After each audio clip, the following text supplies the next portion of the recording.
Assalamualaikum warahmatullahi wabarakatuh. Nama saya Hajah Maisarah binti Muhammad Fauzi dari Unit Bahasa Melayu 1. Hari ini saya akan menerangkan tentang topik 3 iaitu tentang penguasaan literasi bahasa. Terdapat dua tiang utama literasi iaitu literasi membaca dan literasi menulis. Terdapat 3 peringkat bagi literasi membaca iaitu peringkat prabacaan, bacaan mekanis dan bacaan mentalis. Peringkat prabacaan merupakan tempoh persediaan sebelum murid mula membaca secara formal. Ia melibatkan kesediaan fizikal, emosi dan juga mental untuk membezakan bentuk dan juga bunyi. Elemen utama dalam peringkat ini ialah pengamatan visual, pengamatan pendengaran, pergerakan mata dan koordinasi mata dan tangan. Contoh aktiviti yang dapat dijalankan seperti memadankan gambar yang serupa, mencari perbezaan dalam gambar serta menyusun bentuk mengikut urutan saiz. Kesannya dapat membina asas keyakinan diri dan membolehkan kanak-kanak mengenal pasti simbol huruf apabila pengajaran formal bermula. Pada peringkat bacaan mekanis pula merupakan proses menyuarakan tulisan dengan sebutan yang jelas dan juga betul.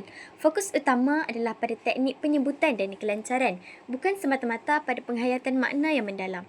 Elemen utamanya ialah ketepatan sebutan, intonasi dan nada suara, kelancaran bacaan dan tanda baca. Contoh aktiviti yang dapat dijalankan pada peringkat ini ialah membaca kad imbasan dengan kuat, kemudian bacaan beramai-ramai dalam kelas dan juga latih tubi penyebutan suku kata.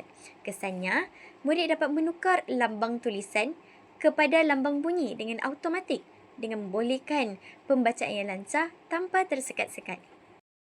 Pada peringkat bacaan mentalis pula merupakan proses membaca secara senyap yang melibatkan aktiviti mental aktif untuk memahami, mentafsir dan memproses maklumat. Antara elemen utama ialah kefahaman kosakata dan konteks, pemprosesan kognitif, kelajuan membaca dan imbasan mata dan tumpuan tanpa gangguan suara. Contoh aktiviti yang dapat dijalankan pula seperti bacaan senyap petikan teks, menjawab soalan pemahaman berdasarkan cerita, meringkaskan isi penting selepas membaca dan mencari makna tersirat. Kesannya dapat melahirkan pemikir kritis yang mampu menganalisis maklumat dan mengaplikasikan ilmu daripada bahan bacaan ke dalam kehidupan.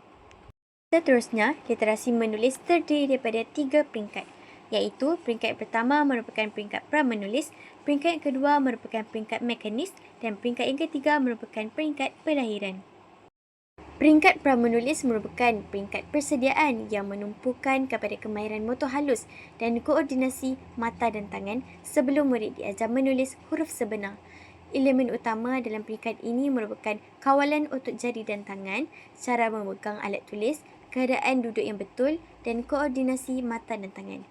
Contoh aktiviti yang dapat dijalankan untuk peringkat ini ialah dengan melakar bentuk asas seperti bulatan, garisan lurus, kemudian menyambung titik-titik, kemudian aktiviti main doh atau menggunting dan aktiviti contengan bebas.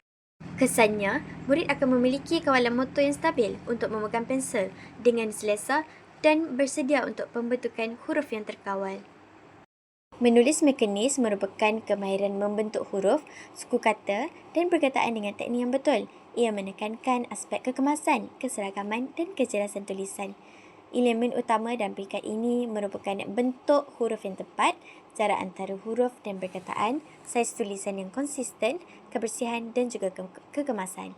Contoh aktiviti yang dapat dijalankan pada peringkat ini ialah dengan menyalin huruf atau perkataan di atas garisan, latihan tulisan berangkai dan menyalin ayat mudah dari papan hitam.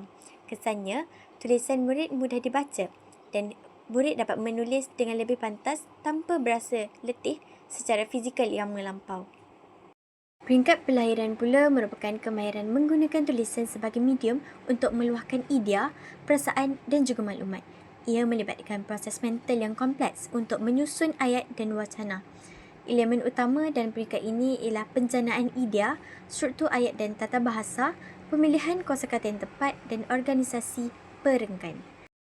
Contoh aktiviti yang dapat dijalankan pada peringkat ini ialah menulis karangan atau cerita pendek, menulis jurnal harian, melengkapkan cerita dan mencipta pantun atau sajak.